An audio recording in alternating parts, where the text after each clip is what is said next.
Okay, so good morning, everyone. We will be starting. Thank you for being here for this Smart Marine Conservation Forum. It's the first edition, and we are very happy to be here, both in Al Hoceima and online. So we'll be starting. Sorry for the delay. It was for some technical issues, and I pass the floor to for the opening for the SPARAC director, Mr. Mahmoud Elias Hamza, and Mr. Director, the floor is yours for the opening. Thank you.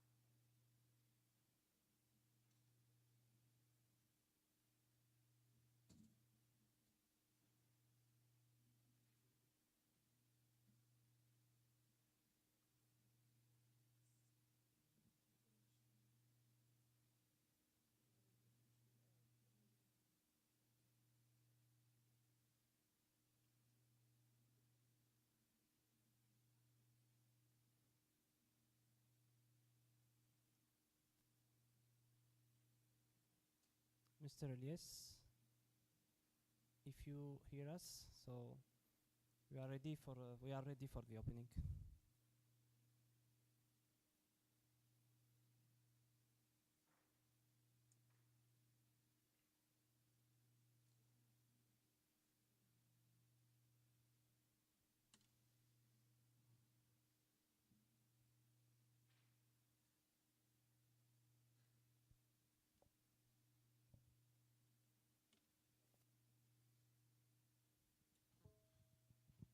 Hello, Mr. Elias. If you're hearing us, we are ready for you. You can start.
Okay.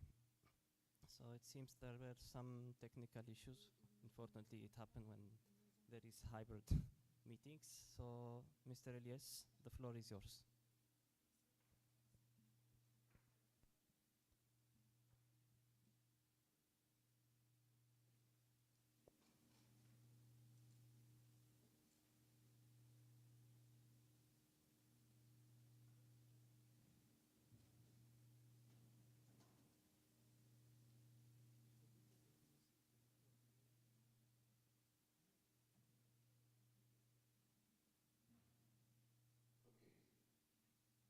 You hear me? Yes, Elias, we are hearing you perfectly. Okay. Good morning, ladies and gentlemen,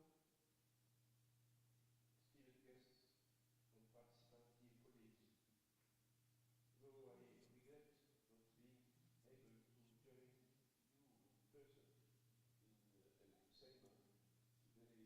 person in El Husayma today in Morocco due to urgent commitment, it is my pleasure to connect with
Thank you very much, Mr. Elias.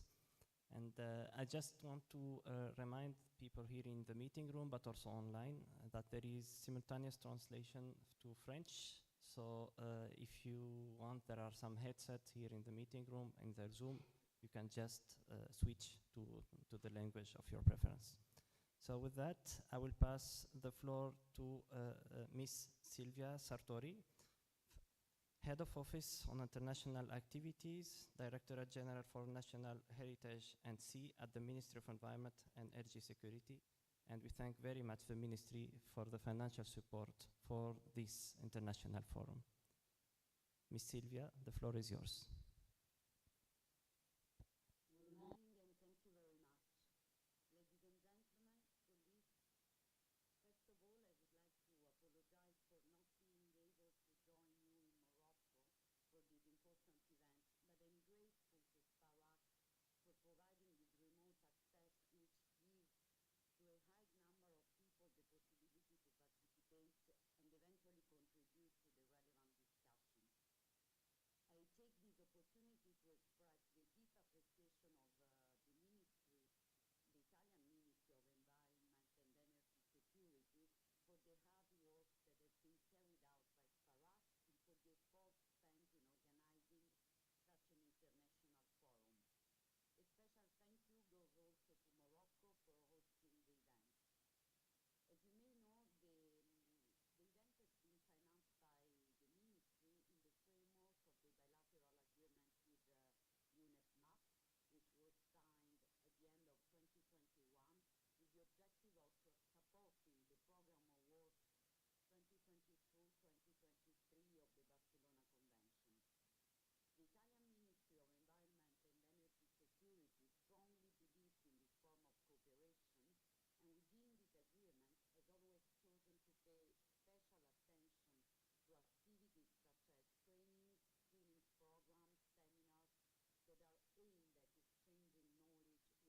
Ministry in the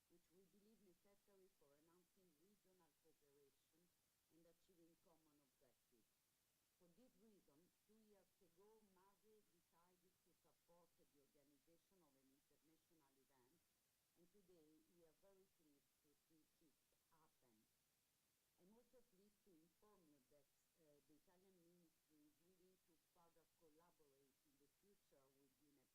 region, which we believe necessary for enhancing regional cooperation and achieving common objectives. For this reason, 2 years ago, MASE decided to support the organization of an international event, and today we are very pleased to see it happen. I'm also pleased to inform you that the Italian Ministry is willing to further collaborate in the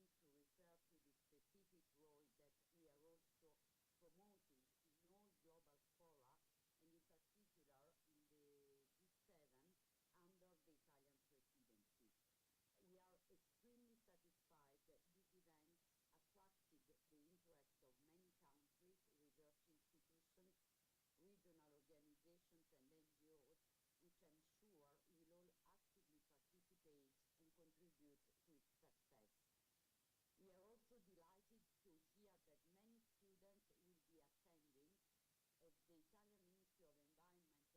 as the Italian Ministry of Environment and Energy Security strongly supports the need to engage our future generations and to give young people a key role in the efforts for the sustainable development of our Mediterranean Sea. As you know, the last COP of the Barcelona Convention last December in Slovenia has highlighted the importance of education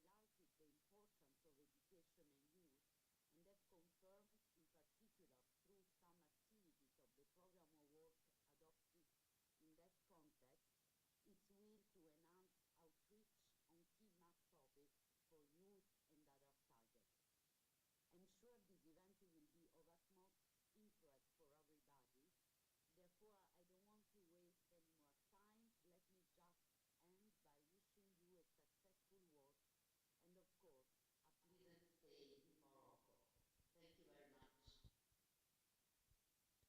Thank you very much, Silvia, for the kind words and wishes. And this is hopefully just a start of this collaboration. And with that, I will pass the floor to our friend, Mr. Sohail Karim, the director of the National Park of Al Hoceima, who also benefit from the SPAMI twinning program in thanks to the mass support. So, Mr. Suhail, the floor is yours.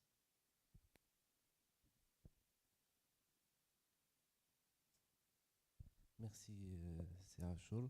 Donc, c'est Anis. Donc, bonjour tout le monde, je vous souhaite la bienvenue. Au nom de l'Agence nationale des eaux et forêts et du Parc national d'Al Hoceima, je vous souhaite la bienvenue ici à Al Hoceima dans ce cadre du Forum international sur la gestion des bases de données et transformation numérique pour la conservation marine. Donc, M. Zouher Amhaouch, il vous passe les salutations. Il ne pouvait pas être présent aujourd'hui suite à des empêchements professionnels. Donc, je tiens tout d'abord à remercier le SPARAC, l'équipe du SPARAC, pour les efforts colossaux qu'ils font pour conserver les écosystèmes marins de la Méditerranée et pour l'aire marine protégée d'Al Hoceima en particulier. Donc nous avons bénéficié de plusieurs programmes avec le SPARAC et qui ne font que faire du progrès pour cette aire marine. Je tiens à remercier aussi l'association Agir pour aussi les efforts qu'ils fournissent pour protéger, pour conserver cette aire marine et voilà l'écosystème du Parc national d'Al Hoceima. Grâce au SPARAC et au Twinning programme, nous nous sommes liés avec une ASPIM italienne, Porto Cesario. Ici présent le directeur Paolo D'Ambrosio et Andrea Piccolo. Donc nous sommes aujourd'hui ici. Donc, nous sommes très ravis d'accueillir parmi nous l'équipe de l'aire marine protégée du Porto Cesario. C'est notre ASPIM jumelle, représentée aujourd'hui par son directeur Paolo D'Ambrosio et M. Andrea Piccolio. Donc nous sommes ravis aujourd'hui de vous voir. Je tiens aussi à souhaiter la bienvenue à l'équipe de l'EFST, représentée par Madame Sind Sharqawi. Donc je vous souhaite, je vous encourage à saisir cette occasion pour échanger librement et pour débattre avec passion, ainsi pour collaborer avec un esprit ouvert. Donc c'est une occasion pour nous pour découvrir de nouveaux horizons et ainsi de repenser nos méthodes et aussi de redéfinir de nouvelles approches pour conserver les écosystèmes marins et trouver des nouvelles solutions smart face aux défis environnementaux qui s'imposent. Et je vous remercie.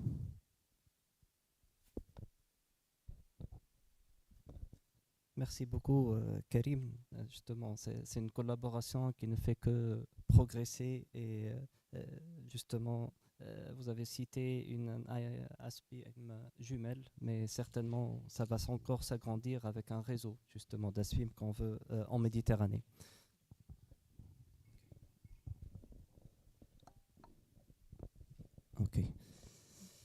Okay, we are also quite happy to have the Fisheries Department from Morocco also with us.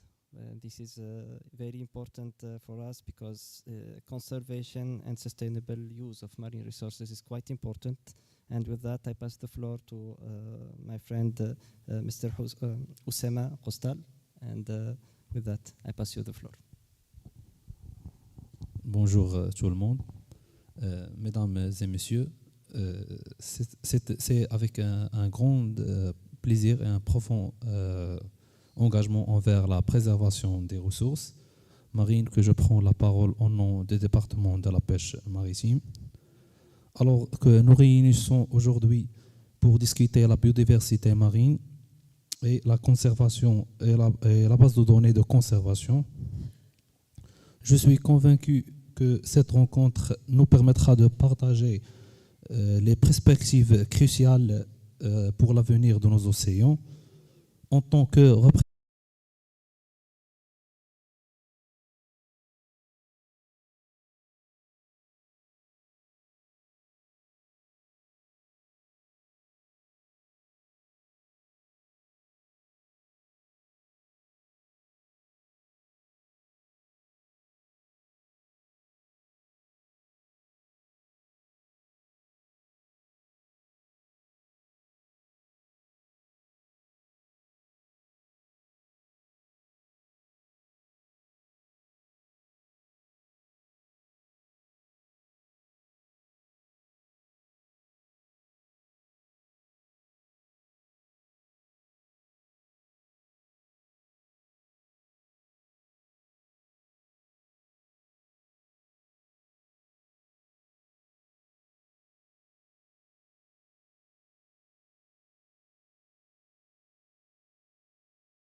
Du ministère de l'Environnement.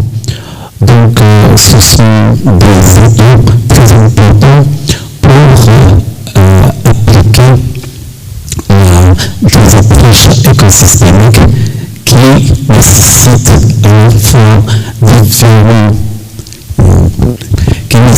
à la fois différents acteurs pour pouvoir traiter différents aspects qui concernent les écosystèmes marins et les espèces cibles sur lesquelles on travaille.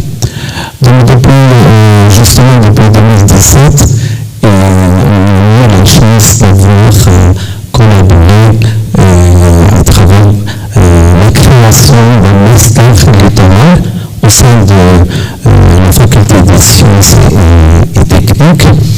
On a déjà, je crois que c'est la 7e promotion en océanographie, en gestion marine. Et donc, on est en train de créer un autre écosystème marin,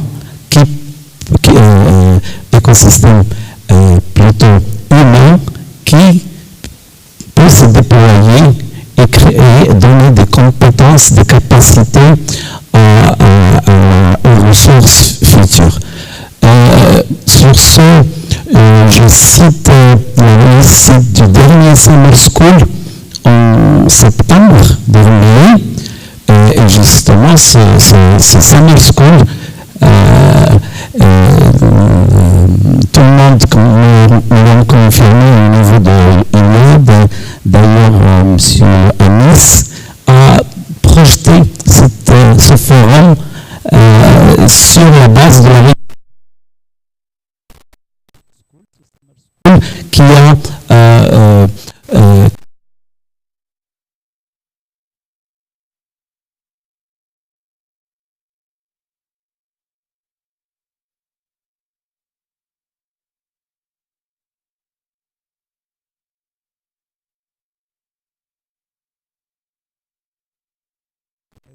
avec nous. Donc on est dans un processus pragmatique de développement futuriste dans une thématique innovante. Et aussi, donc, dans ce cas-là, je tiens aussi à remercier le ministère de l'Environnement et de l'Énergie Sécurité italien qui nous a suivis dans ce progrès-là. Rien que pour Alracima, on a déjà des programmes de suivi d'espèces comme les phoques-moines, mais on a aussi ce projet prometteur de jumelage entre deux aires marines, une qui est une des meilleures aires marines gérées au niveau de l'Italie et qui travaille avec presque les mêmes méthodologies que ce qu'on utilise ici au Maroc. Et donc on est dans une voie prospective pour une amélioration soit de la mise en œuvre de l'aire marine d'Al-Hassima, tout en s'inspirant des avancées de cette aire marine. Et donc je crois que ce forum-là sera une plateforme très importante pour continuer à faire avancer ce processus. Et merci beaucoup.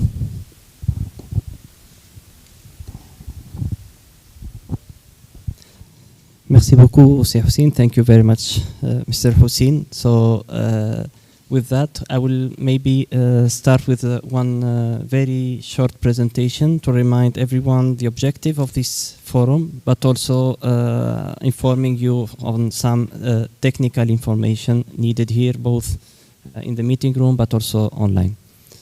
So if I may ask the Secretariat to put the presentation on the screen.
Okay, so maybe I will start waiting for the secretary to share the information related to the forum. So it was really something we wanted very much few times ago, because when we start working on the digital transformation, if we can call it like this, and having this background of field work, of cooperation with several stakeholders, with MPA managers, with experts, we show the need that there is right now a need for discussion among us to see how we can progress all together, how we can share experiences, best practices, and also how to work on this digital transformation to make it as a very useful tool for everyone. So this forum we can highlight it in three main objectives. The first one is really to showcase the latest advancement in the use of technology, in data collection, in processing, modeling, what-if scenarios, information and communication technologies for both marine conservation but also for marine resources management. We wanted also to address the challenges we are all facing against the threats, mainly climate change, pollution, but also biodiversity loss. Sharing all these best practices, we will show many of them during this forum, and explore also opportunities of collaboration, both in the field but also in the digital twin world. We want also to provide through this forum an international platform for cross-sectoral exchange, and you will see during this forum several presentations tackling different sectors for fisheries, for energy, for marine conservation, for management of marine resources, for MPA management. We'll see different platforms, both at national and sub-regional and regional level, and this is what we really want. We wanted to make people sharing their experience both at national level. We saw that there are several initiatives at national level, national platforms, but also regional ones, and interoperability between all these tools is needed, absolutely needed, to make this digital twin of the ocean a reality and useful tool. So the Smart Marine Conservation Forum is now opened, and just for you, for some technical information, for people here in the meeting room, you will be having, of course, and Sparak is offering both the coffee breaks and the lunch, so you will be welcome to join us for that. And we have also a social dinner the second day offered by our colleagues from Agir. In the Zoom, please, whenever there is a question for the speaker, you can raise your hand and address your question orally. For all the participants, there is a Q&A platform, and you can address your question there, and the speakers will be quite happy to answer this. So we will have for the presentation around 50 minutes presentation, followed by 1 or 2 questions during the 5 minutes Q&A. And for the keynote speaker, we will be starting after the coffee break. So we are a bit good in time, let's say, so we will advance a bit the coffee break, and we will meet again here at 10:45. We will be starting with the keynote speakers right after that. So I invite you to go for the short coffee break, and we will meet here at 10:45. Thank you.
concerning the monitoring of and assessment, which I will talk further in my presentation. SPARAC also is responsible or is coordinator and is assisting Mediterranean country for the creation and the enforcement of the marine protected area toward a coherent network within the Mediterranean region. All this is done also through strengthening skills at national level and, of course, through outreach and information sharing and education on biodiversity and MPA issue. As I said, the SPARAC is responsible of the implementation of the protocol, SPA-BD protocol, which this protocol that has been adopted in June 1995 was entered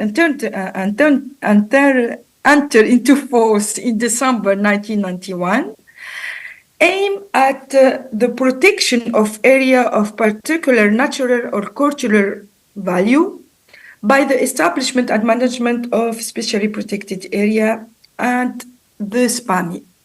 This SPAMI, where the criteria for their choice is presented in the Annex 1 of the protocol. And also another important component of this protocol is the protection and conservation of threatened and endangered species and their habitat. And here, as I recall again, that SPARAC is coordinated this protocol by assisting the country to do and to achieve the priority of these two components. The first one about the specially protected areas, SPAMI, but also concerning the protection and conservation of threatened and or endangered species, which are presented in the Annex 2 and Annex 3. Annex 2 is the list of endangered species that has been amended recently in December 2023, and the list of species whose exploitation is regulated, and also it was subject of amendment last December to include other threatened species and other species whose exploitation should be regulated by country. But to cope with this complexity and size of the pressure on marine and coastal biodiversity, the contracting party agreed on the need for a concerted strategy. A concerted strategy which was as a logical framework for the implementation of SPA-BD protocol, which known as the Strategic Action Program for the Conservation of Biological Diversity and Sustainable Management of Marine Resources, called as SABBIO. Indeed, the SABBIO is a concerted strategy to further the implementation of a protocol, and it was firstly prepared and adopted in 2003. It is a 15 years life cycle strategic program that enable a collective regional implementation of the SPA-BD protocol. This program identifies needs, priorities, synergy for the conservation and sustainable use of marine and coastal biodiversity in the Mediterranean. I have to say that all the proposed action done in 2003 and even in the updated version of SABBIO that I will present it was built on participative bottom-up process and in close harmonization with the main biodiversity framework at regional and global level. Indeed, it was really noted that knowledge, data availability, and sharing were found insufficient and very patchy. We noted in this time that a great disparity is between the northern and the southern shore of the Mediterranean in terms of inventory, mapping, ecological monitoring. And in this time, we already, and the SABAI already recommended the gathering of information and data, but also the facilitation access to this information. It was necessary to improve the availability of existing data, information and knowledge on biodiversity, since it is basis for the identifying and filling in most information gap. It was necessary to ensure that research results reach those who are responsible for or whose decision impact upon on biodiversity. And as I said, since 2003, it was clear that we should further collect information and data, but it is important to facilitate the access to this information. This is continue with the updated post-2020 SABAI. So there was an evaluation of this SABAI. There was an identification and update of the priority of the region, but taken into account which are priority at national, but also regional and global level. A new post-2020 SABAI was adopted during the COP 2020 of the Barcelona Convention with a new vision that by 2015, marine and coastal biodiversity is valued, conserved, restored, and wisely used, maintaining ecosystem service, sustaining a healthy Mediterranean sea and coast, and delivering benefit essential for all people. Here, the post-2020 SABAI put forward action under 10 headings that accurately capture the Mediterranean most critical needs. But these 10 needs are clustered under 3 overarching goals that are in front of you. Goal 1, reduce the threat to biodiversity. Goal 2, ensure that biodiversity is preserved and maintained or enhanced in order to meet people's needs. Goal 3, enable the necessary transformative change, putting in place tools and solutions for implementation and mainstreaming. But as usual, the center of all this is to improve knowledge on marine and coastal biodiversity. But it doesn't, sorry. I can't move. Yes. So, as I said, the center of all these goals are to achieve these goals. We should improve knowledge. We should improve knowledge on threatened species. We should improve knowledge on threatened habitat. We should improve knowledge on knowledge sharing. And this is why it is recommended that georeferenced distribution, value, and status of marine species protected under the SPLBD protocol is established. And the information gap should be filled to improve the conservation status of all these species, but also concerning the threatened habitat, it is also recommended that priority band and dark habitat together with critical habitat for species, again, and the status, distribution, trend, and functional aspect of this habitat is established and mapped at highest feasible distribution for all MPA. This is why all this information should be made available through a georeferenced information, which is the Mediterranean biodiversity key component that will be presented during this forum. So this is clearly put it on the SABAI in the access, in the collection, but also on the facility to access on this information and data.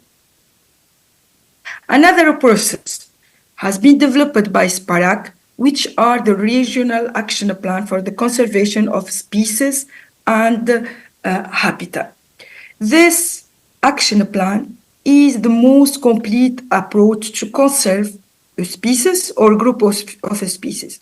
It involves a program for the sustainable management of their stock, but also the activity that harm this conservation through working program, short, medium, and long-term objectives. Today, SPARAC is coordinating 5 action plans, 1 strategy for the conservation of a species, 1 restoration program of Pinna nobilis, 3 action plans for the conservation of habitat, as mentioned here in front of you, and another action plan on species introduction and invasive species. This regional action plan has been prepared relying on an international expertise, but also it's called for collaboration and cooperation between contracted parties in order to achieve the main focus of this regional action plan, which aim to the protection and management, which aim to the scientific research and monitoring, which include and recommend public awareness and education, which recommend capacity building at national and local level, which also recommend to the translation of this regional action plan into national action plan. And as I said, all this should be done taking into account an assessment and revision of each work plan of this regional action plan in order to take into account any new priority that emerging at national, regional, global level, but also it take into account what has been done and achieved. As I said, the assessment and the evaluation of this regional action plan and strategy of SPARAC rely mainly on the online reporting system, which has been developed under the Barcelona Convention. And the main objective of this system is to collect, store, manage the information from the contracting party. It's the space where the contracting party have the possibility to include their updated data on to achieve and to commit their priority to achieve the Barcelona Convention and protocols action. In addition to this online reporting system, SPARAC also is addressing every 5 years in order to assess and update the regional action plan, is addressing a specific questionnaire to the contracting party to update their information about the implementation of the national action plan. But this questionnaire also is addressing to other regional institution and agreement in order to complete our data about on how or what has been achieved.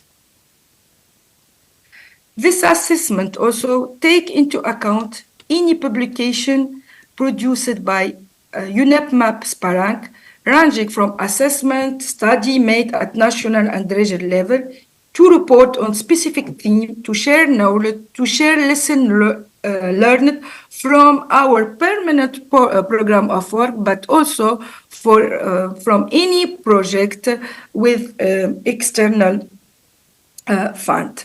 So the idea is to have in front of us any information, any lesson learned to be taken into account in the assessment and into the update of this regional action plan. Also, as I said, all this information is made available through the Mediterranean Platform on Biodiversity that will be presented during this forum. Another process, because as I said, I will share with you the process and tool that enable the Barcelona Convention and its regional center for the gathering and the assessment of data. So another process is the ECAP, which was developed with the aim of achieving good environmental status of the Mediterranean Sea, and it was completed by the Integrated Monitoring and Assessment Program that based on a 6-year cycle, but again here it is based on data deriving from the implementation of Integrated National Monitoring and Assessment Program. So if you can retain SPARAC or the Barcelona Convention, the Regional Activity Center are working on two directions: collection of data from national level, and here each country has its integrated national monitoring program and assessment. But also the Barcelona Convention and its Regional Activity Center rely on work and regional assessment. So the implementation of IMAP rely, as I said, on robust standardized monitoring, reporting, and assessment guideline approach and tool. This is why regular national data reporting is provided and facilitated by the IMAP Pilot Info System, which is also an UNN Mediterranean knowledge platform conceived to provide and share data. So, as you said, we are always following a step-by-step process where the information is gathered from national level, collected, evaluated, and put it in the shared system. Okay, doesn't work. Sorry. Why it doesn't work? Yes. So, as I said, but in parallel to this platform and database that are sharing within and among the contracting party, we also produced and preparing the funding within an important report, which is the Mediterranean Quality Status Report. And recently, the 2023 MedQSR has benefited from a substantive improvement in terms of thematic and spatial data coverage prepared using the funding of the Integrated Monitoring and Assessment Program implemented for the period of 2017 to 2023.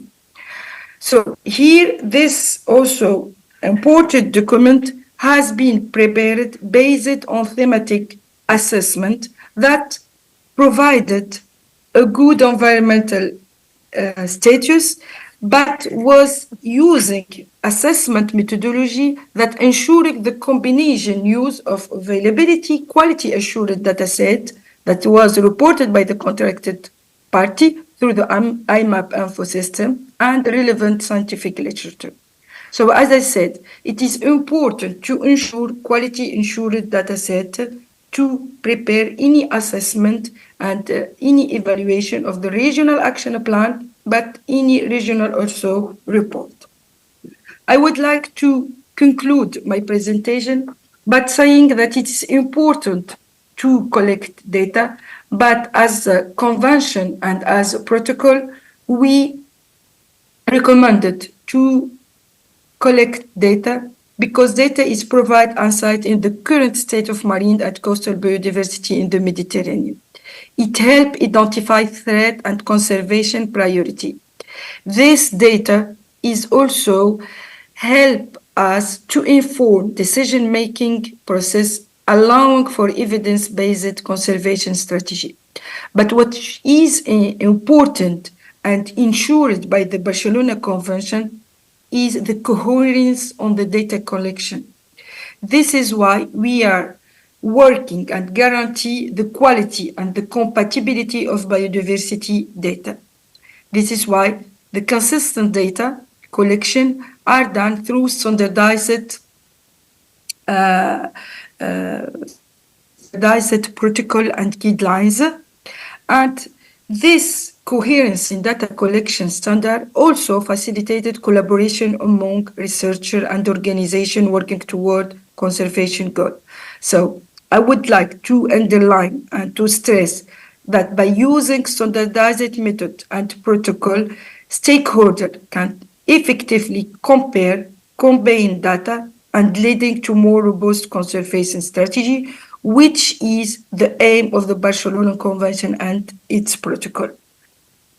So this is what I have to say for you, and thank you. I'm available for any question or comment. Thank you again.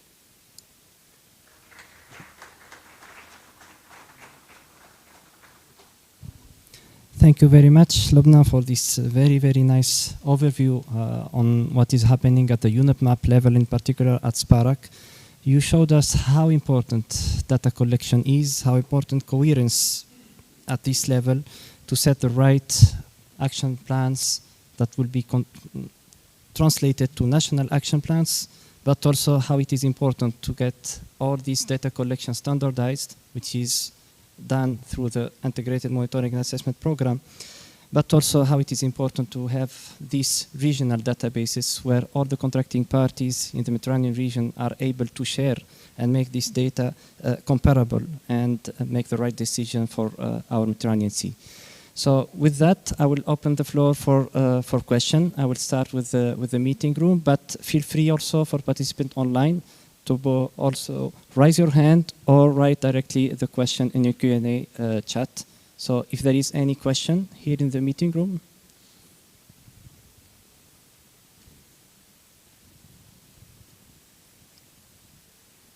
The same in online. So it seems that everything is clear from the UNEP-MAP level. Myself, I'm working at SPARAC, but to be honest, sometimes there are some topics that I really want to better understand. So this is also your occasion in case you have anything to address at this level, and Lubna will be addressing your answer. So the Secretariat is also highlighting that there is no question online. Okay. So in case, of course, feel free to address any question all along this forum, and our speakers will be happy to provide you with the right answer and chat with you.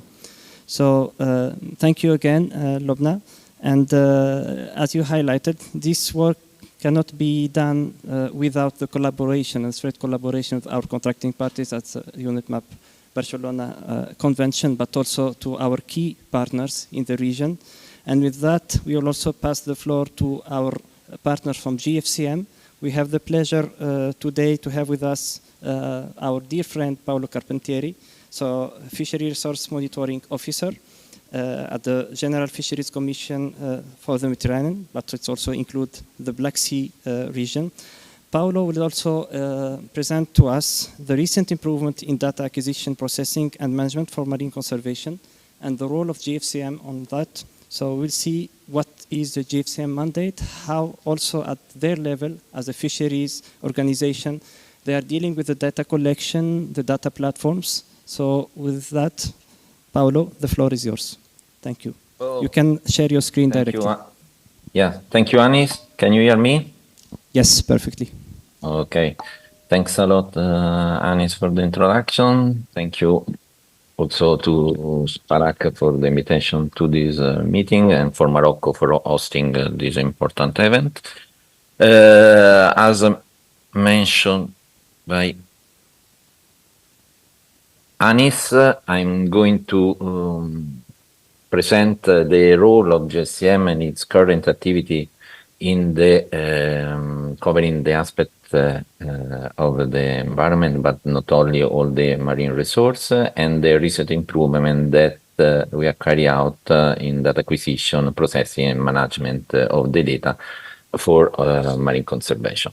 First of all, just a brief introduction on the General Fishery Commission for the Mediterranean, that is the FAO regional fisheries management organization for the Mediterranean Black Sea, with a membership of 23 contracting parties and 6 cooperating non-contracting parties: Bosnia-Herzegovina, Georgia, Jordan, Moldova, Saudi Arabia, and Ukraine. the main objective of the GSM is the conservation sustainable use of living marine resource at all levels, biological, social, economic and environmental, and also the sustainable development of aquaculture.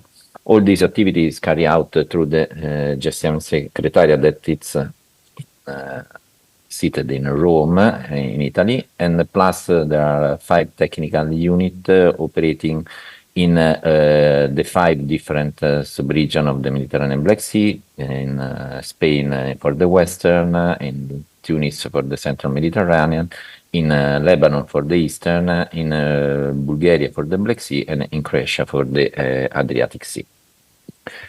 Now, of course, we all know that science-based decision-making is fundamental in achieving effective management goals. So the integrity of science-based approach is critically important if informed management that gains buy-in from stakeholders is to be derived directly from them.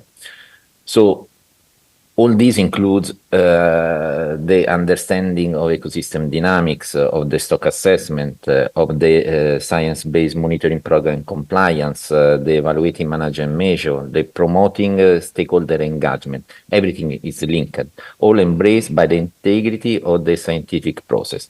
So by through this scientific knowledge, through the exchange of data, through expertise, through evidence-based management strategies, of course, we can develop altogether the long-term health and resilience of marine ecosystem to safeguard the livelihoods of coastal communities and to promote the sustainable exploitation of fishery resource for present and future generation, of course.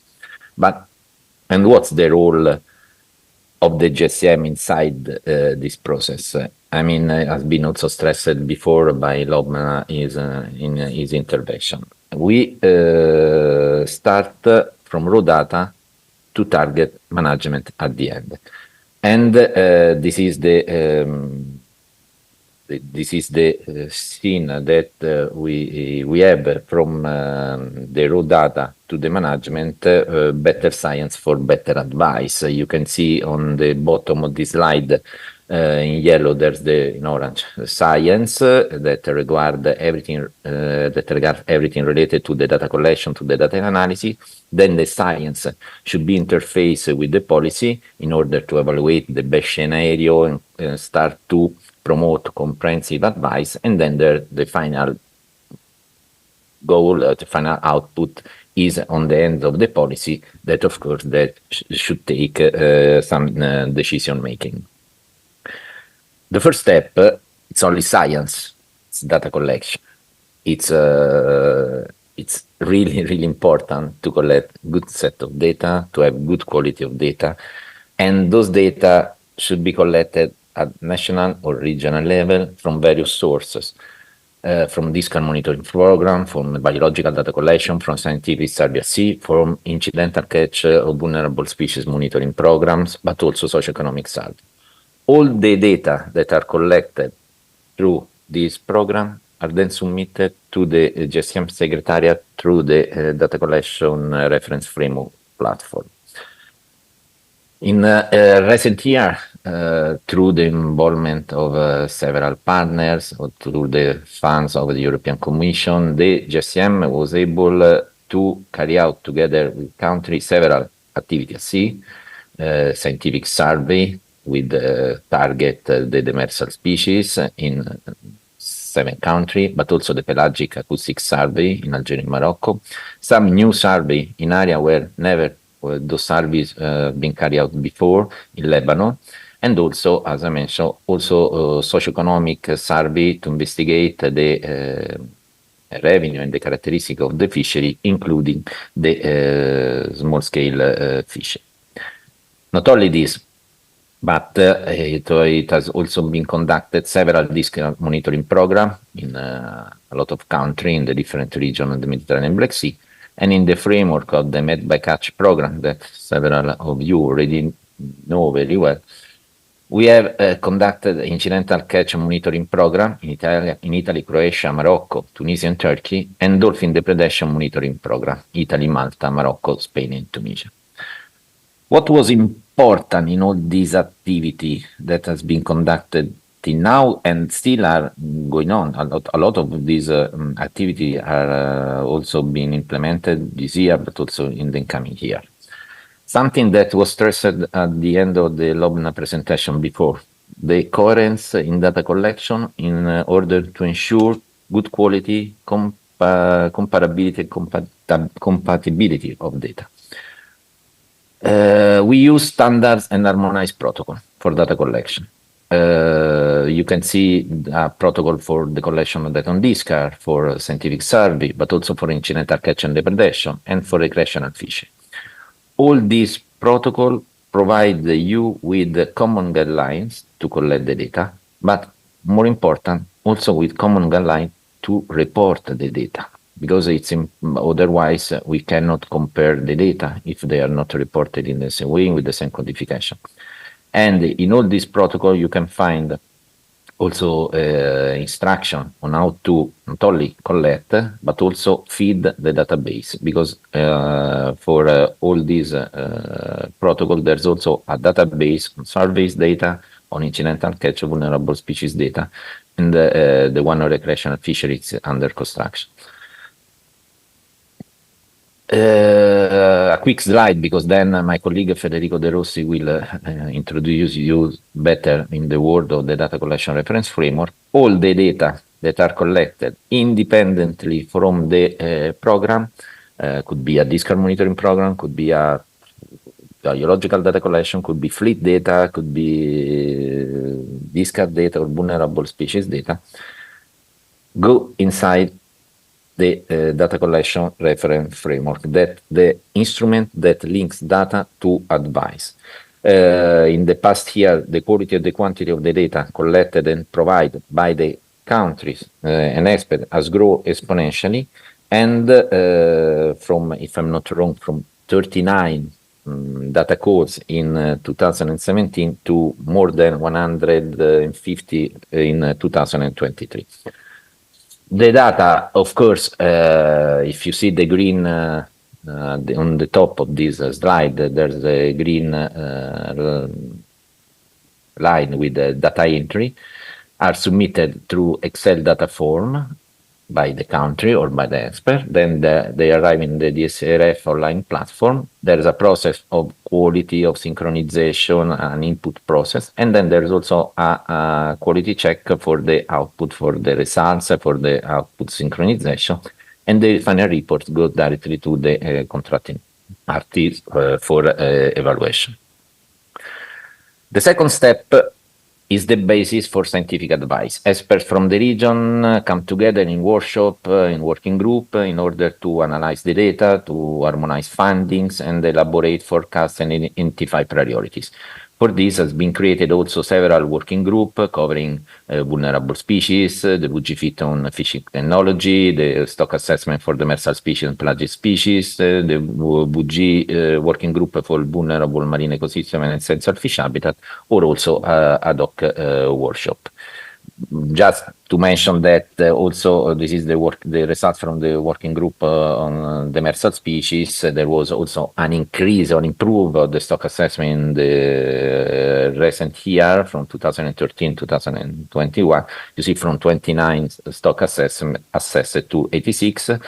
Has been also introduced the benchmark in 2018, and those, for example, is the species for which benchmark has been introduced. With the number below is the GSA, and a database also in this case has been created in a STAR database, a stock assessment result database, where that contain all the outputs and metadata of the stock assessment that has been validated by the GSM stock assessment working group, the one for the demersal species and the one for small pelagic species, included also the time series.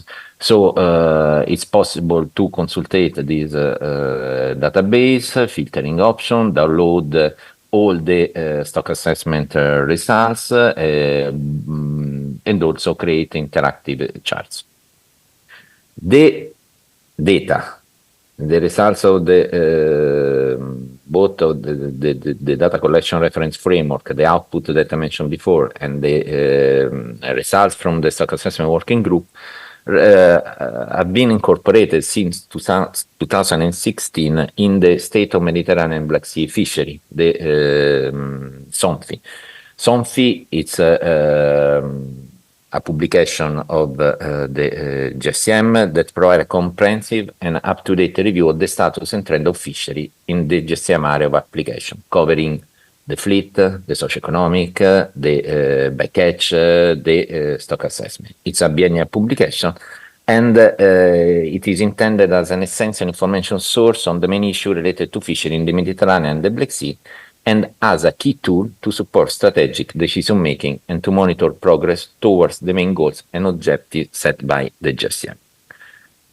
The third point is the scenario evaluation. We have the data, we have the data analysis, but of course, then we have to evaluate some scenario in order to intervene in case of put in place management plan or to identify high-risk area of interaction between a vulnerable species and a particular fishery, or in order to address some issue related to a status of stock that is decreasing, for example.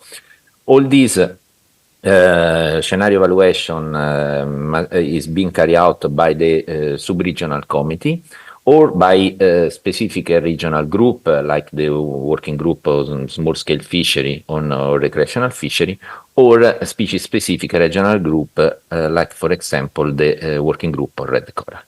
Just to show you an example of what's happened, for example, for the advice on fishery and environment interaction, more or less, we are going to formulate the same advice that we followed for the stock assessment, starting from a working group, that could be a working group on vulnerable marine ecosystem, or a working group on fishing technology, or the latest one on vulnerable species. This working group analyze the data, can create also tools to provide data to expert group to act as the basis of the formulation of advice. And the two tools that has been created are, for example, the database on the incidental catch of vulnerable species and a database on vulnerable marine ecosystem and essential fish habitat that will be presented later on by my colleague Aurora Anastasi.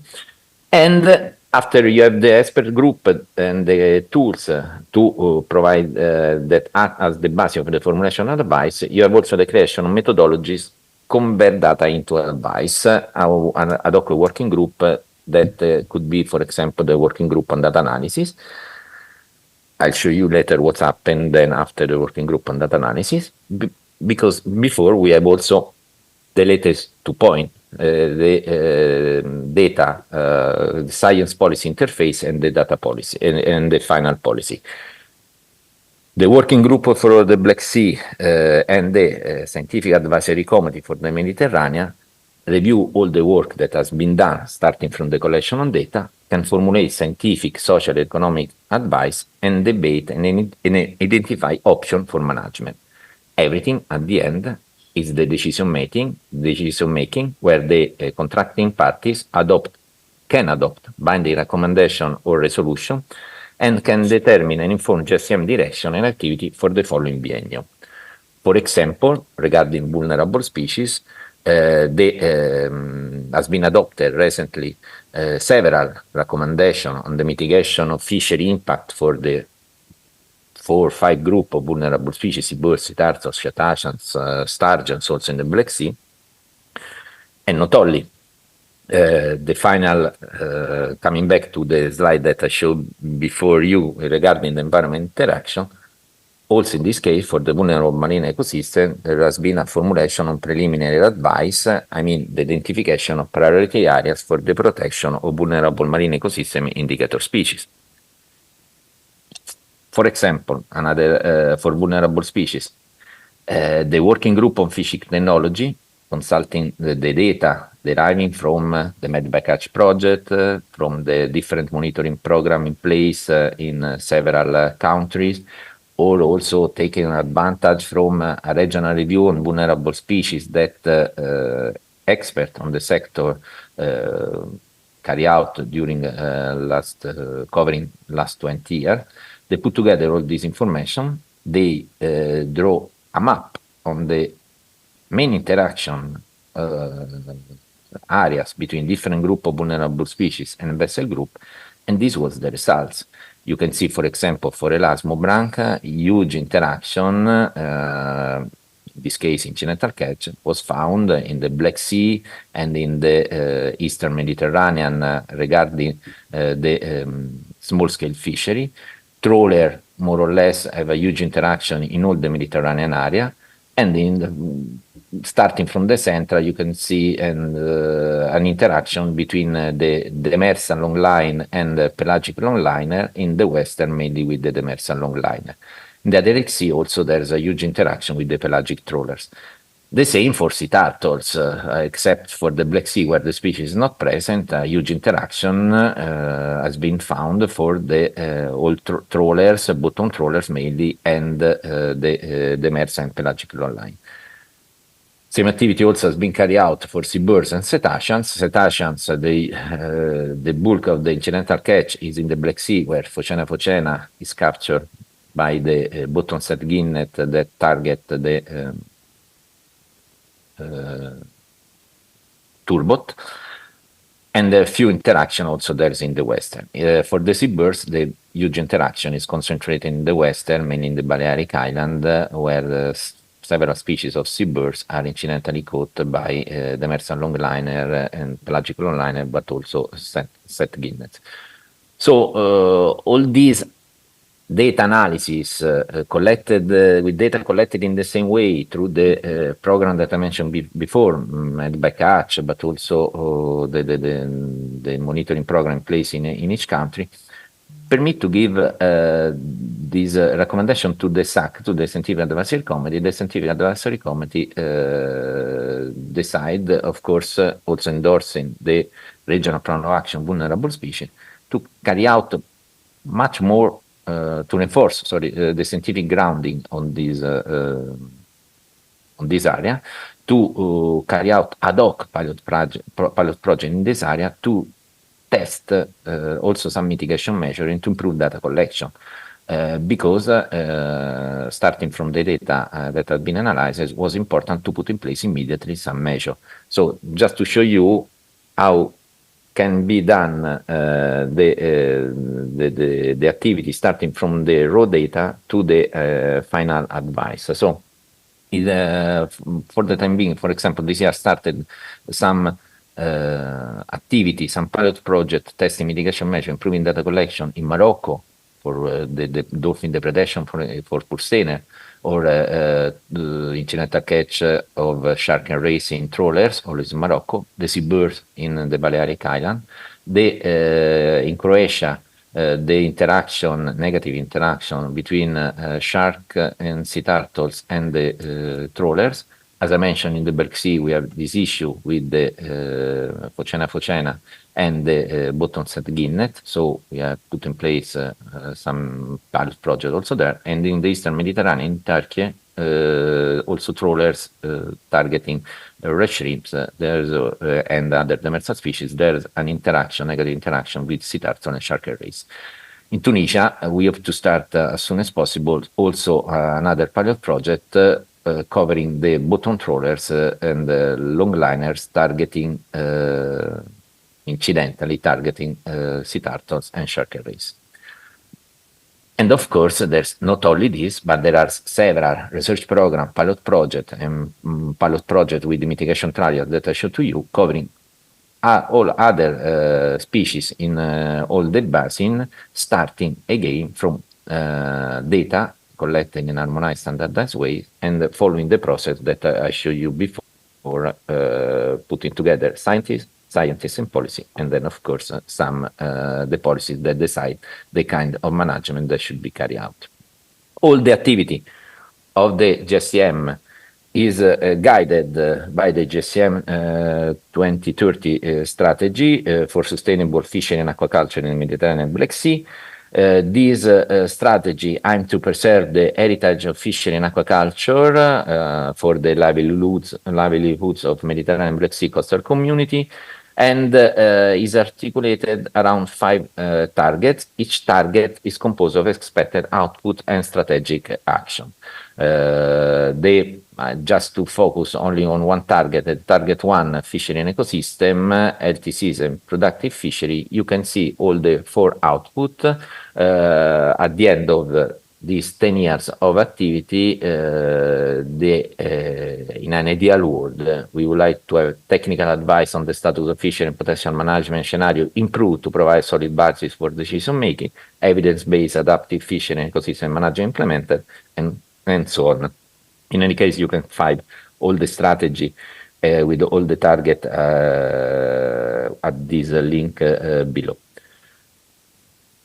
And finally, an important deliverable of the GSM strategies are also the Med-C4Fish and Black Sea for Fish program that will support Mediterranean Black Sea riparian country and stakeholders in meeting their GSM commitments through active participation in strategic initiative. The goals of both the program are to create a level playing field and to ensure the sustainable management of fishing in the region. And of course, the European Commission is supporting the implementation of this program. Capacity development, technical assistance, like scientific expertise, technical skill, development of institutional capacity, knowledge sharing platform, as also Lobna mentioned it in the previous presentation, research network and international collaboration are crucial in supporting the effective management of fishery resource at national and international levels. So the idea is that the program Med-C4Fish and Black Sea for Fish will provide essential resources and tools to improve monitoring program and infrastructure across the region. Just to show you an example, that through Med-C4Fish it's possible to put in place some operative national program for the data collection. On the left we have the national program for Morocco, for Montenegro, sorry. On the right there's the one for Morocco, where in this national program are foreseen a series of activity to in order to collect the data and to better monitor and then manage the all the marine resource. Again, starting from main commercial species, but also vulnerable species, but also sensitive benthic habitat species. This is just in numbers the activity that now Med-C4Fish has achieved in order to increase the regional expertise and technical capacity, and the same for Black Sea for Fish. You could see a lot of survey, mitigation trials, scientific survey, sea, technical workshop trainings, and go on. I would like to conclude my presentation with a slide that has been presented in the last forum of the GSM in Turkey, where Sofia 2022 nicely remind us that fishery management must be science-based, context-specific, based on inclusive, transparent, and multidisciplinary policy, and result in plans and action developed in equitable ways. Manager must use target based on both biological and social science parameters, and, wherever possible, draw local knowledge to establish management objectives and regulation, to collect, analyze, and evaluate data, and to monitor fishery management effectiveness. So that's all. I hope that the time was good, and thanks a lot for your attention.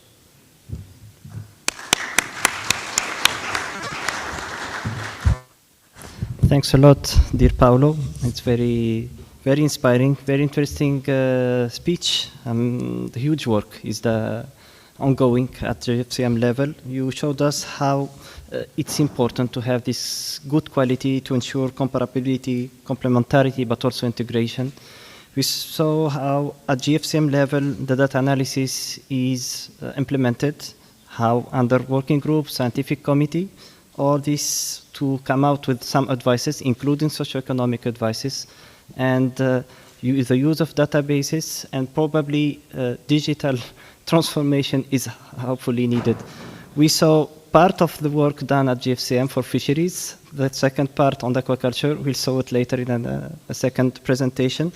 But it was very, very interesting. And with that, I will open the floor for some questions here in the floor, but also online. So if there is any question to Paulo, the floor is yours.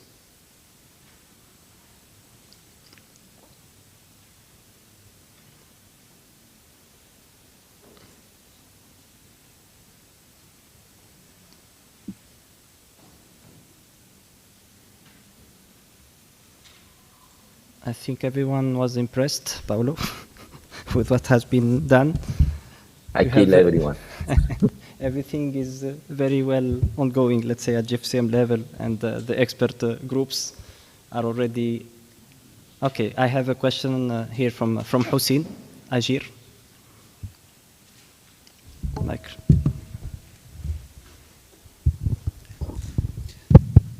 Thank you very much for your important communication.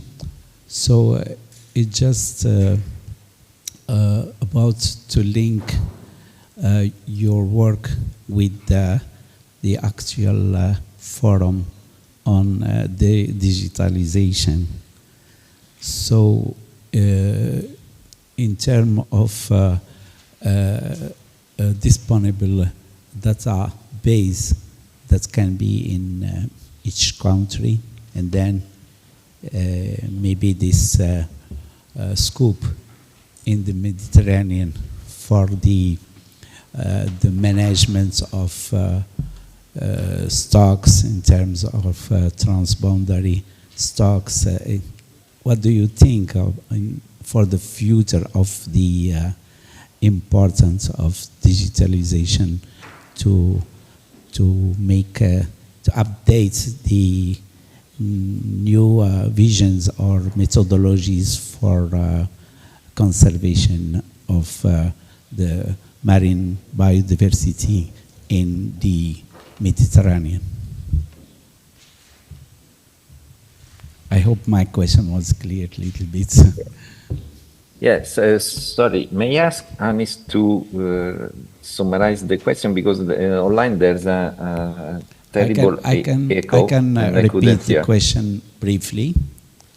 No, maybe, so I was I think that there's an echo with the microphone. I don't know if I think Anis, could you maybe I can you are hearing better now? Yes, a little better. Yeah. So my question is how is feasible to transform the classic management of resource and the new approach of digitalization, and how all the database coming from each country on the biomass or on the biodiversity estimations in terms of other specific endangered species, and in the option of how to manage better this biodiversity and this biomass in all the Mediterranean. Okay, thank you, Hussein. If I may help, and of course you can correct me if I didn't well understood. So, Paulo, the question is mainly how this data collection implemented at national level for stock assessment for non-indigenous species, considering the digital transformation, can be better, let's say, used for regional approaches, and how digital transformation can improve also the stock assessment at regional level right now, and using the technology at disposal for now, and these databases you just mentioned. Okay, thank you, Anis, and thanks for the question. So the critical point is that ensuring that the process behind advice it's transparent and reproducible between a country and between regions is critical, because the process behind advice means that the data and science are generated in a way that can be comparable, can be compatible, can be analyzed. This means that it is crucial to have the data stored in a national database, as you mentioned, but that has been collected in an harmonized way. It is crucial to have a regional database for everything, because I mentioned that in GSM now we have a regional database on essential fish habitat and BME, and a database on vulnerable species, and a database for the stock assessment. All the data receive a quality input at the beginning and receive also a quality output when the analysis are carried out. And for example, for the resource, for the stocks, the status of the stock, we are not talking about a single resource, a single species living in our area, in Algeria or in Morocco, whatever. In many cases, we are talking about sharing the resources. So it's important to collect the data in a standard way, in a harmonized way, to put the data all together inside the database, preserving the quality, and that the process, again, is transparent, in order then to analyze this data. Because if you collect the data in your way, with another methodology, you cannot put together with my set of data, and we cannot never have a compatibility of the data. And of course, there will be always someone telling, but you are using a different methodology, we cannot use this kind of approach here, we could apply another kind of management. So the methodology to collect, to report the data, it's really important. How can be linked to this digitalization? Also, it's crucial, because we have, of course, the same methodology to collect the data, or the classical one that are the onboard observation, landing observation, the data coming from the socioeconomic survey. But of course, we are also going to increase the technology in terms of data collection, because the technology can improve the quality routines, can improve the quality of the data, can improve the output.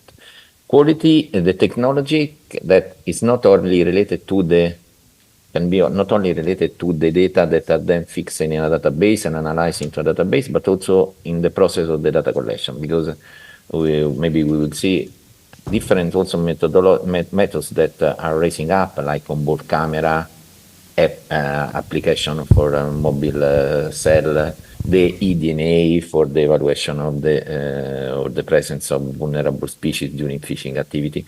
So we should also increase this kind of methodology, but of course we should also increase, as I mentioned, then the methodology to report the data and into this database. We will see also during this meeting and this forum several database, and because this can give us the standardization process that also Lobna mentioned before. It's crucial to have then a perfect management of our marine resource. Again, not only all the marine resource, starting from the commercial species, but also the vulnerable one. I mean, Anis knows better than me. Since 7 years ago, 8 years ago, we have a spread of information regarding the interaction between vulnerable species and fishing activities. Now, putting together different key actors, SPARAC, WWF, GSM, BirdLife, sorry if I forget someone, we decide to increase, to standardize our methodology to collect the data. We decide to create the bycatch database, starting from the scratch, because all of us was focused on a particular part of the total picture. but putting together our expertise on a certain group of vulnerable species, on a certain fish, in a certain region, on a certain mitigation measure, I believe that we create the first step for something that is still going on.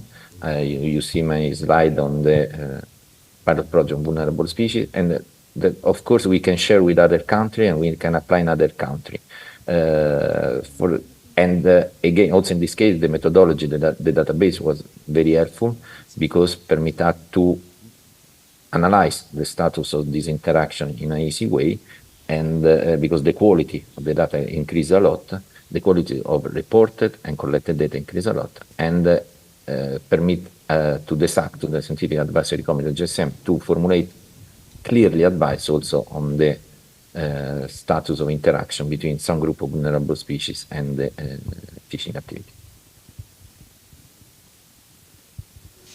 Thank you, Paolo. I hope, Hussein, you get your answer. I will just add a very quick question because it's very important. Of course, we saw that this standardized data collection is already there. We are encouraging all the contracting parties to use it. But how do you think, because sometimes there are some gaps. I mean, our methodologies are encouraging the use of technology, but it's not mandatory everywhere. In some countries, it's absolutely mandatory to use some kind of tools, let's say technological tools on board. In others, it's not yet the case. So at GFCM level, how you are dealing with that? Are you making a kind of also best practices sharing between countries that are more advanced, let's say, in the use of technologies? And I mean, this is how we probably also part of the question from Hussein, how also to fill the gap, knowing that this digital transformation is ongoing and we need it absolutely everywhere in the Mediterranean and Black Sea. Thank you. Yes, you are completely right. The idea is exactly this. The example that I brought to you, the latest one regarding the activity that we carry out together in the Medbecach project, we are going to share the methodology, the handling guidelines, the data reporting, also with other countries that they didn't know before how to carry out a monitoring program on vulnerable species, how to collect and how to report data. And now through this, the common experience, we are able to share this methodology with those countries that are implementing the same monitoring program. And this is only the case for vulnerable species, but also for scientific survey, for example. We receive many input from EU country. EU country already carry out scientific survey at sea since several years, now 30 years, 20 years.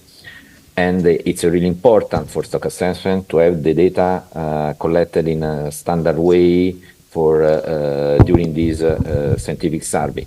So we simply put together this methodology already implemented from the EU sides for pelagic, demersal resources, and we adapt to the reality of the southern country or the eastern country, because also was a request of this country to share methodology in order to collect data in the same way of a European country already did.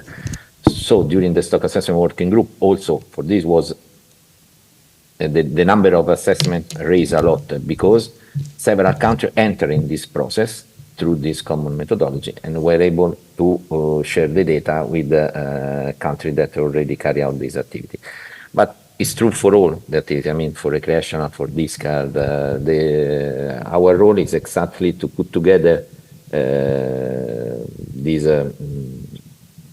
the country where activities are already implemented and share this knowledge or implemented this knowledge also in other areas, in other countries, trying to sharing experience and give the results that at the end is the management of resources. So I believe that we are in the good way, also thanks to your support, Anis and all other colleagues, for example, for the vulnerable species. Again, we are doing something very important, I believe. Very much, Paolo. I also believe so.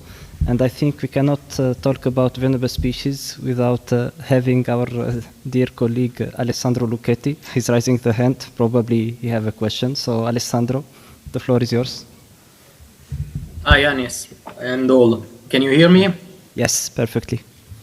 Okay, no, I don't have any question, but a comment. That will be a part of my presentation tomorrow, but I take this moment to highlight that. So, in my opinion, we have a problem with open data here in the Mediterranean and probably everywhere. That is probably a problem of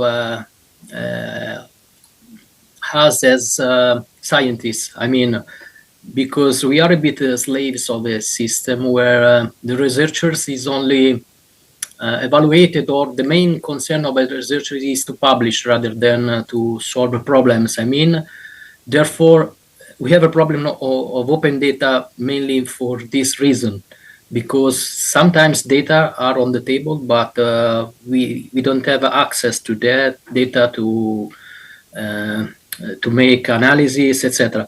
I just want to make you an example. Since Paolo is here, the review he made with other on the bycatch of vulnerable species, the publication of the FAO GFCM, I counted something like more than 1,000 papers there. Therefore, here in the Mediterranean, probably we have several information that are already on the table, but this information is spread in several hundred little organization or papers or a database. So we have a big problem with the open data, and if we will be able to share this data in the next years, probably the situation or the analysis that we are able to make in the future will greatly improve, I mean.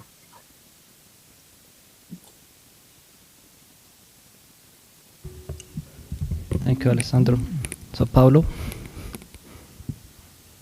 No, thank you, Alessandro. Yours was a comment, but I fully agree with you. I mean, the use of the data has been always a sensitive issue, especially the raw data. But also coming back to the first question, maybe the use of technology can help on this, because if we cannot use the raw data, at least we could use the aggregated data in a form that will permit us to carry out some analysis and provide some advice.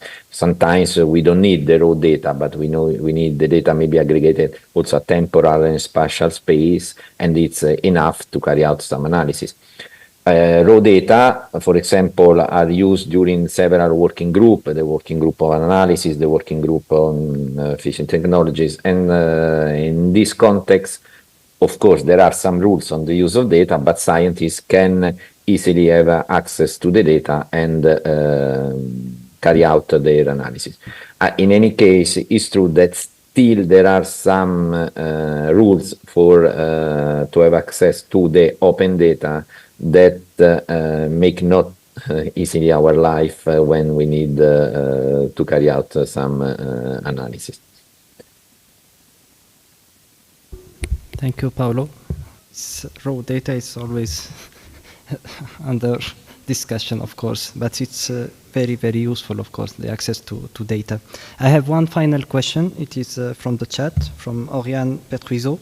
So she's asking, once the common methodology is adopted, what are the main difficulties to obtain harmonized data, technology, tools, funding, or others?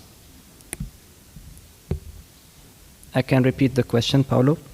So no, I can read it also okay. On the chat. Okay. No, once the common methodology is adopted in all the methodology that I showed to you, the one on DISCAR, on incidental catch of vulnerable species, on survey, are there and can be used freely by each country or by each institute that would like to carry out any activity. The main difficulties is not is not the technology or the tools, because you have to choose between several methods depending on your areas, between several mitigation tools, for example, whatever. Of course, the funding is one of the issue, because you have to cover, depending on your activity, you could cover several fleet, or you have to carry out mitigation activity that is expensive. But of course, also the GSM can intervene in providing, in some case, also funding a human resource, funding a resource for carry out the activity, and human resource to carry out some training also for observer on board, maybe, or to carry out to apply ad hoc mitigation measure that could be a selectivity measure for discard, or a selectivity measure for the mitigation measure. So I don't see particular difficulties in applying a methodology. Of course, depending on the area, on the country, on the institute, on the case by case, should be evaluated what would be the difficulties. But we are here to try to solve eventually this difficulty. So, thank you, Paolo. And I see there is one final, let's say, question from Dori. He's raising the hand. Dori, thank you. The floor is yours. Yes, thank you. First of all, thank you, Paolo, for a great introduction to what GFCM does to data transformation. As someone who's been a part of it, it's been a pleasure. I think that you guys are doing a great job. Since this is a semi-technological meeting, I would like to raise a question of AI. Of course, machine learning and artificial intelligence can help us write code better for R and do things that are practically admissible. But I was just wondering if you've ever been approached on the analysis, on a data analysis level, to use artificial intelligence.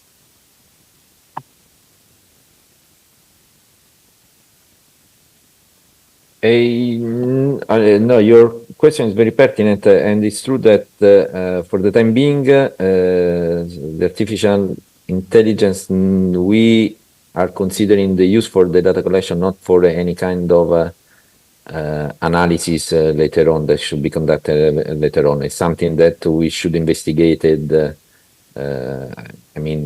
I hope in the near future, but still is on our desk, but still not to implement at any level. So is there. I asked that, and I'm actually glad that you answered this, because I asked that as a wary scientist who's sort of a bit suspicious yet about where the abilities lie and how to translate them. So I guess that from the tech guys, they would always like to go bravely into the future. But here, really, I think that we need to acknowledge the shortcomings aside in the other side of the great available opportunities that it proposes. So this is actually a good answer for me. Okay, thank you. Thank you both, Paolo and Dori. Just also to remind that Dori is also our partner at Iliad Project, and will be also presenting later on about jellyfish. Very good experience. So thank you again, Paolo, as usual. Very, very, very good. And with that, now we will pass to a group of species I really like, the shark and rays, because this is very particular one. We have at the same time vulnerable species, but also species commercialized, and it's very, very particular issue. And we will have now with us, I will ask Dr. Andrei Gajic to join us here for this presentation about Elasmobranchs in focus, understanding population dynamic, habitat and threats for effective regional conservation action. Just to remind that Dr. Andrei is the General Director of Shark Lab Adria. He's Honorary Ambassador of the Mediterranean Sea appointed by the Barcelona Convention. He's also expert and reviewer and scientist with the National Geographic and Discovery Channel, and he's also intervening in some fields related to energy and environment with UNESCO. So with that, Dr. Andre, the floor is yours. So he will be with us here in the meeting room.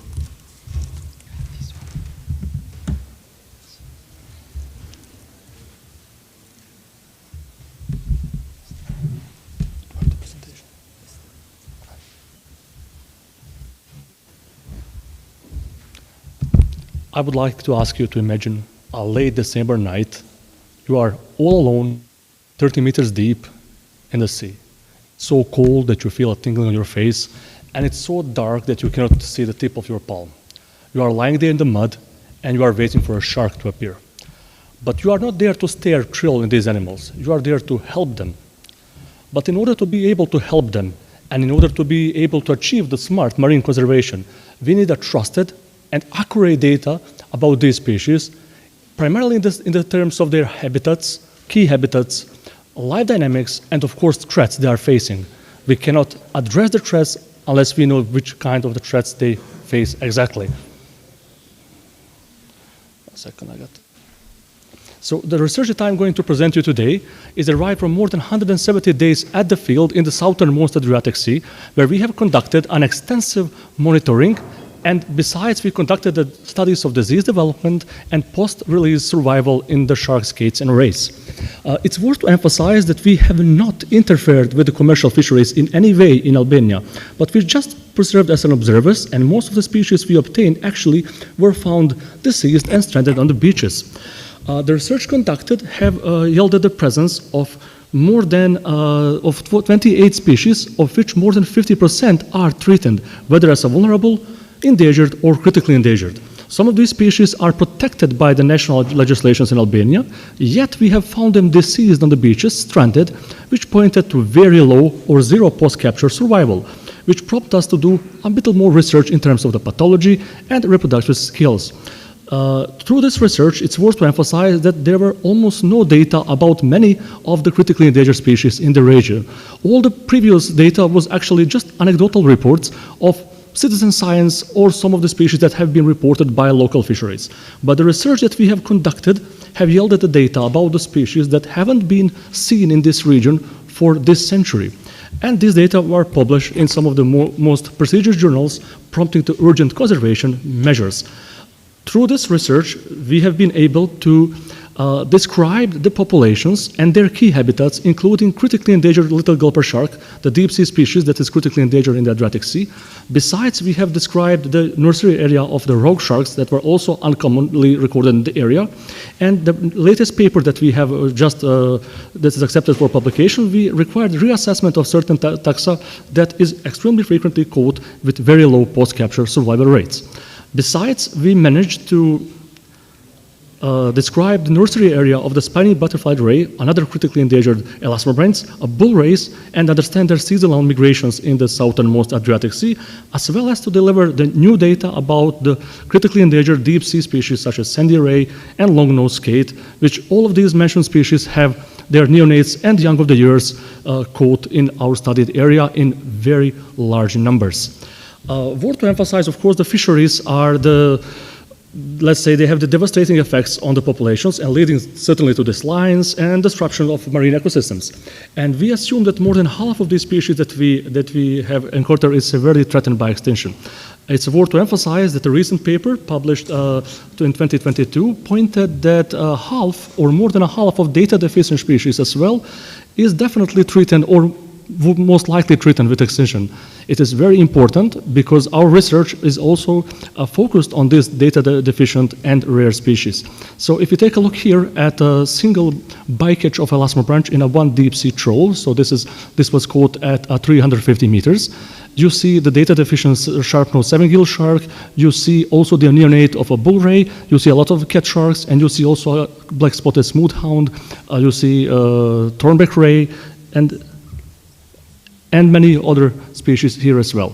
So based on the monitoring that we have conducted, the data about the critically endangered species proven that they are present in much higher numbers than we actually expected in this area. especially in terms of their neonates and young of the year, which prompts us to think that this could be another nursery area for these species. In terms of enhancing the post-capsule survival, which is the most important part of our studies, we acknowledge that mitigating the bycatch and releasing accidentally caught individuals is critical for conservation. It is critical for effective conservation. But the challenge of poorly understood and challenge of high post-capture mortality significantly aggravates these efforts. So understanding the health parameters and the trauma or injuries that affect fisheries is vital for informing conservation strategies. I will give you a very basic example. We have tried to understand what kind of injuries could occur from the traveling, especially in the deep sea, and we tried to assess what kind of rapid release protocols and handling techniques we can develop to assess fisheries in enhancing these post-capture survival rates. But as our research was based mostly on the magnetic resonance imaging and also pathohistology, we have to acknowledge the gaps that we have in the research. First of the gaps is the barotrauma that fish face when they are rapidly pulled from the high depths, which could be reflected in changes in tissue. Some of them could be also lethal. And of course, blood changes. The stress of being captured and pulled within the trawler, let's say with tow time of 7 hours, produce a lot of the stress. For example, the cortisol and the hormones that are produced in the blood, they alter the chemistry of the blood. They can change the electrolytes, they can change the glucoses and other vital parameters of the blood that could be lethal. So if the shark or skeleton ray, which is very viable once retrieved from the net, for example, is released, you might think it's in a very good condition. But this change in the homeostasis of a blood that is caused by the cortisol and other parameters in the blood actually could be not, the shark could not have sufficient energy to recover from this, which can cause lethal consequences. They can happen 12 hours, 48 hours, even more after the animal is released. So understanding post-capture survival is definitely critical for informing effective and smart conservation for this group. In the recently published paper in Aquatic Conservation, it's a Q1 journal from Wiley, I have discussed this with a very rare species in the Adriatic Sea, which is sharp-nosed seven-gill sharks. The research that we have conducted shown almost no post-capture survival because all of the individuals died shortly after landing, which is about 30 to 60 seconds after being retrieved from the vessels. Besides, a lot of these individuals have been reported stranded in different areas in the Mediterranean as well. Another data-deficient species, the long-nosed spur dog, have similar post-capture mortality in our region. They all die within the 30 to 60 seconds after being retrieved from the net, which is actually studied for more than 2,000 toads that we have examined in the last 2 years. Besides, we have studied the effects of pollution on disease development. We try to understand what diseases are effective in elasmobranchs and what environmental stressors like pollution, habitat loss, even the climate change, which kind of alterations they may cause and how they can weaken the immune system, causing different kinds of the lesions. Not to mention the immune suppression, the endocrine disruption, the impaired reproductive health, and etc. We noticed that many of these species that we have studied have lesions that could be linked with a chronic environmental pollution. For example, this epithelial hyperplasia that you see in the critically endangered gulper shark, we have noticed it in more than 75% of examined individuals, which means that all of them are chronically suffer of some kind of environmental pressure that is causing this disease because it is not a parasitological disease. Not to mention that these sharks were obtained from 450 to 550 meters deep, and it is very, let's say, it's critical to understand what kind of pressures could cause such alterations because higher concentrations of the heavy metal like the mercury, like the lead, cadmium could cause similar effects on the skin, but also industrial waste and some kinds of organic pollutants also could be responsible for these kinds of changes. It's worth to emphasize that considering the deep sea realm is highly unexplored, and we notice the exponential growth in, let's say, interest from the not only scientific community, but local people as well, and the wider public masses into elasmobranch, their conservation. Yet we have significant gaps in understanding of many of the populations, many of the threats they actually face except the fisheries. And I think that it is crucial for effective and smart conservation to acknowledge these lacks in our understanding and to work together in trying to answer them. Another example of a critically endangered spiny butterfly ray that have a severe liver fibrosis due to probably chronic intoxication based on the immunological cells that we see here on the pathohistological slides. This means that the pressures non-related to fisheries could also affect post-capture survival. In some worst case scenario, they might be also limiting factor for some highly threatened and coastal species, but also maybe the deep sea species, which is not taken into account in many of the assessments that have been conducted for this group that we are talking about. Saying this, there's also diseases that occurred based on the microbiological effect, like the inflammation of the minerator that you can see in a smooth-hound shark here. But to emphasize, 98% of the diseases that we have described could be linked with different environmental pressures that are anthropogenic. Besides, we have dedicated a lot of time to understanding the reproductive biology because we do believe that it is crucial for conservation and it's giving the aid to development of effective conservation measures. So we have tried to surgically extract fetuses from the placental viviparous and heterotrophic species, and we did an evaluation of their post-survival because in terms of the premature delivery of the babies during the fisheries, we tried to assess what would be the post-birth survival, which was very, very low. Only 3 to 1% of these fetuses in controlled environment actually survive the experiments. We delved deeper also into the reproductive biology of the critically endangered deep sea sharks, trying to understand their reproductive parameters, key habitats, and the grounds. And we tried to do the effective conservation through the rescue, rehabilitation, tagging, and reintroduction of these animals to try to understand their moving patterns, to try to understand their key habitats, and also to try to aid their conservation. So let's just take a brief look in the previous monitoring conducted by my colleagues in Albania and recently monitoring conducted only in the Vlorë County by my team. We can conclude that fishery pressures have probably significantly increased because based on the numbers of the individuals, especially critically endangered individuals that we do have in the region. To emphasize that certain, let's say, national legislations like the minimum landing sizes are extremely poor. In which means, for example, the blue shark, critically endangered species in the Mediterranean Sea, also Adriatic as well. The minimum landing size in Albania would be 40 centimeters total length. This animal is born with 35 to 45 centimeters.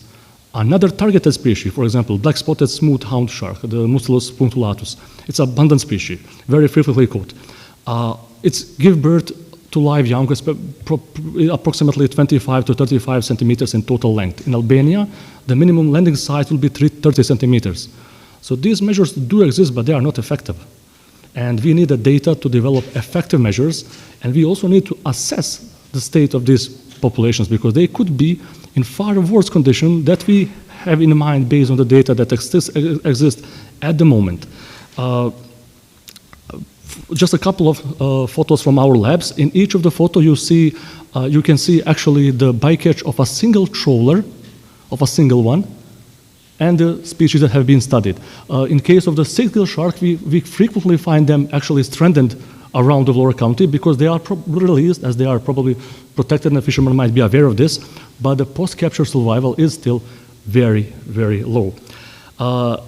We do believe that improving regional collaboration, bolstering fishery monitorings, and enhancing the post-capture survival are critical steps for effective and actually for smart conservation of this very, very old and very vulnerable group. The studies that I presented could be found in several papers that are recently published in the last 2 years in Journal of Fish Biology, in Aquatic Conservation, in Marine Biodiversity, and as well as 68 other papers published by my team, and the papers that are currently being into the peer review process. Besides, together with Barcelona Convention, we have developed a book on sharks, skates, and rays in the Adriatic Sea that have species-specific conservation measures and data about all the individuals that we do have in this region. The book can be downloaded from our website. We have the 3rd amended edition coming out in a couple of months for free in a couple of languages. So if you are interested, you can just hop up to our website and just download it. It contains a lot of data about it's containing actually all the data that we have collected through the 21 regional project that I have been leading as a principal investigator. And based on the forum, as we are discussing the database management here, we will be very interested to incorporate the results that we have into international databases that could actually aid much better to the conservation efforts of this species. To conclude, the data that we have obtained through the last 2 years of monitoring in southernmost Adriatic Sea and past, let's say, 7 years of monitoring through the Adriatic Sea, we might think that these species are in far worse situation that we can notice from the other published data. And ultimately, I would thank you for your attention, and I would be very happy to discuss all the implications of our research and how we can incorporate them in the databases, into conservation actions, and how we can make it effective. Thank you.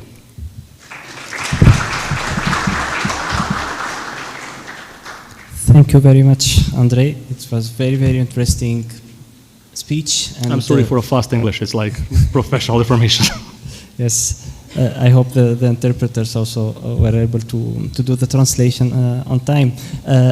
It's very, very interesting what you just showed us, because we have data even is still missing to better understand the bycatch, why shark and rays are still caught in these conditions, but you are also showing us what is happening after being released alive, that the mortality unfortunately continue. It's very, very important to assess the natural mortality, but also the induced mortality for these species to improve our approach on sustainable fisheries. But I open the floor, of course, to the meeting here, but also online for questions. But I have one, because we did that when we work on the bycatch, especially for sea turtles. We saw that in some cases, fishers are releasing immediately the sea turtles. But sometimes this is happening in an area where other fishing activities are happening. And because of the species are already stressed, they are back out again with some additional nets or some other fishing gears. Is this happening also for sharks and rays? Is there any approach to improve the release alive, let's say, to improve decrease the mortality after the release alive? One, and I will finish with that, one of the approach we were testing, because the sea turtle is completely different, she can still breathe outside, so we asked the fisher to keep for a while, not release it immediately on board, and whenever they are close to a marine protected area or in an area where there are less fishing activities, they are releasing them there, improving their survival after the release. For sharks, I know it's difficult. We need to act quickly for some species because they stop just breathing. So what do you think about that? If you have some kind of advice, we saw that Paolo was mentioning this needed advice. So I'm asking you for this. Thanks. Yeah, thank you for your question. It's a very important message to emphasize. I'm very happy to discuss with Paolo the ways how we can contribute to the GFCM Commission and how we can use our results to implement their databases as well. It is a very good point that you emphasized. Many species that are caught, for example, with the long lines and released are being caught by the trawlers, which we testify by the numbers of the hooks that we found inside the cardiac stomach, inside the esophagus, and other areas. We also noticed severe damage in some of these species, particularly blue sharks, that had lethal lesions that are caused by the hooks. They were not dead at the moment they are caught with another one, but they could die next 2 years based on the disease that is caused by initial capture. It is very difficult to say whether the release in different areas could, with sharks, skates, and rays, it's not possible like with turtles, but still the fishery pressures are so strong that I do believe that many of these species would be actually caught again, which is testified by also the results that we have conducted. National Geographic has funded a very large international program for 4 of us. We will do the satellite tagging for some of the endangered sharks in the area to see their movement patterns and to understand more in the macro-regional dynamics how they behave. But most importantly for the question that you ask is that we need to understand and we need to mitigate the pressures, especially of course unselected pressures, and we need to learn everything we can about the post-capture mortality, especially the species that are highly threatened with this. We notice some species that are very resistant to post-capture, like the rogue sharks. they happen to survive even days after being captured based on the preliminary data that we do have. But some of the species, as I said, like the seven-gill shark, despite in some publications you can see that they are very active, very vital when they are caught, it doesn't mean they will survive in the long term. And there is a significant need for more studies that will deliver data about not only the post-capture survival, but diseases and other factors that are causing the mortality in these species that need to be incorporated into the smart conservation, not only the mitigating fishery pressures. Thank you, Andre. I have another question, but we'll come back to this later on. I open the floor if there is any question from the meeting room or online, of course. I see that the secretariat. Okay. Yes, Anis, thank you. We have a question from Mr. Yassin Ramzi Sghair. Even two questions. He's asking, do you have collaborations with other areas known important zones for rays and sharks in the Mediterranean? That's the first question. And the second question is about how do you obtain data from fishermen or from citizen science? Thank you. These are extremely important questions. Unfortunately, we do not have, as we found, quite of resistance in local policies for the important shark and ray areas. I don't know why. Worth to emphasize, they need to be improved significantly as soon as possible. They are lacking data about the most threatened species, about their habitat, their nursery grounds, and they need to be improved if we want to achieve the smart conservation. And I do believe that our goal as a scientist should be to deliver data that would save the species, and this, only this, nothing else. No ego, nothing else related. So I do believe that it's definitely have to be improved, and we are more than open, we are more than happy to pass all the data, even unpublished one, in order to deliver something that will cause tangible and effective conservation. For the obtaining of data, we serve just as a passive observers. We do not interfere anyhow with any kind of activities nor the sampling. We just monitor about 28 to 30 trawlers that fish in the area, and we monitor their catch rates. If possible, we get on board the vessels as well. I spent a couple of days, 5 days, 6 days at the sea with them. I also do not interfere anyhow with their activities, nor I interfere with the ways how they treat their catches. We do the education with fishermen later. We have about 70 events per year where we teach them how to handle animals, how to implement proper handling techniques, how to enhance the post-capture survival, where to release, etc. But during the monitoring, we just serve as a passive observers, trying to deliver data, which kind of species, how frequently, and where are caught. Thank you. So, Hussein.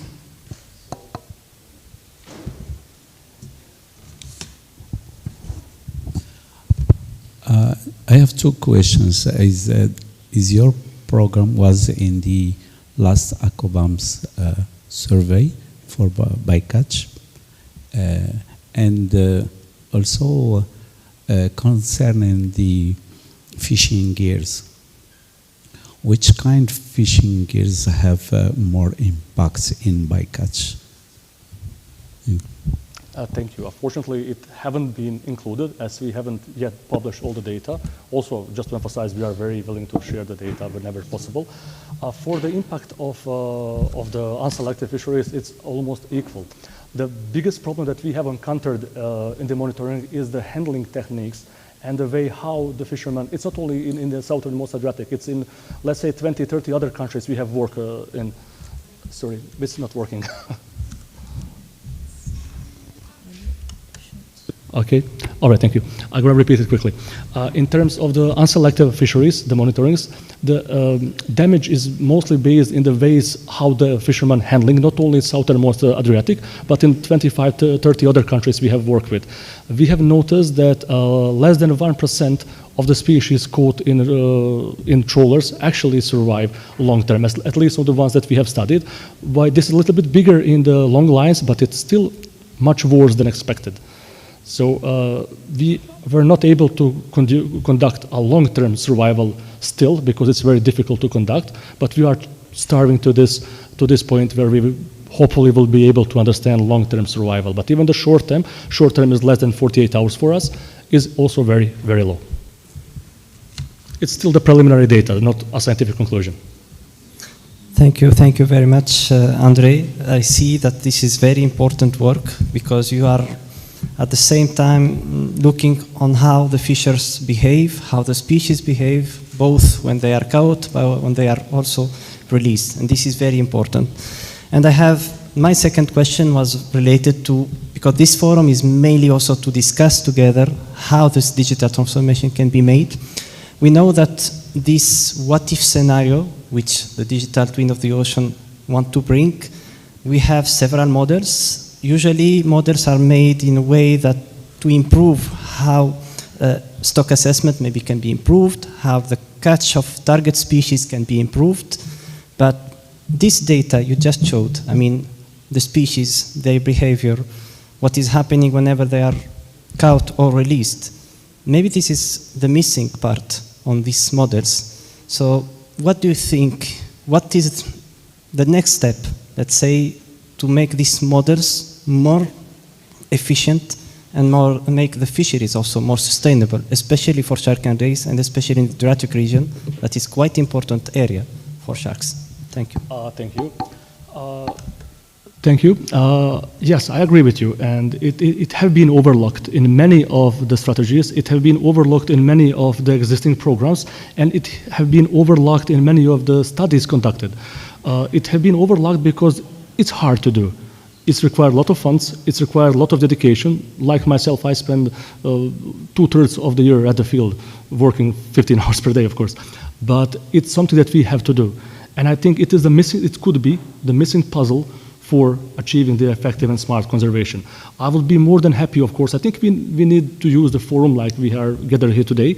We need to use it as a catalyst to develop new ideas, to share our expertises, to share our viewpoints, like, for example, with Paolo for FAO, other colleagues that are present here, how we can mitigate, how we can combine this data, of what data is missing, in which data we need to actually improve ourselves, and then of course, the expert groups, not only myself, could possibly draw better conclusion that might lead to species-specific conservation strategies that could be implemented not only in certain areas like maybe Southern Adriatic Sea, but also as a catalyst for quite more regional actions like Mediterranean, even beyond.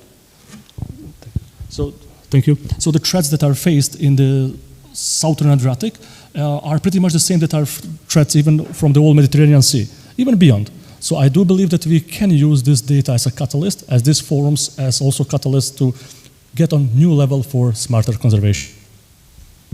Thank you very much, Andre. And of course, people here, you can still discuss with Andre during the lunch or during the coffee break. So thank you all. This session 1 is ending, but now, so Andre, I'll ask you to stay there because we'll have this group photo. So I will ask everyone to join us here, but also for participants who are with us online to just open the camera. We will be taking this picture all together, both in the real world, but in the digital one, let's say. So the group photo, if everyone can come here.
On voit pas les...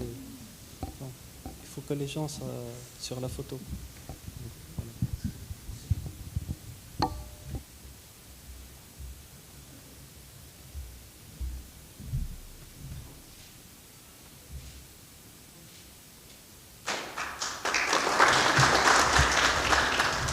So thank you everyone. We will be meeting again at 2 p.m. So for people online, I see you in. Enjoy your lunch also. So we are going to lunch and see you later. Thank you very much. Thanks.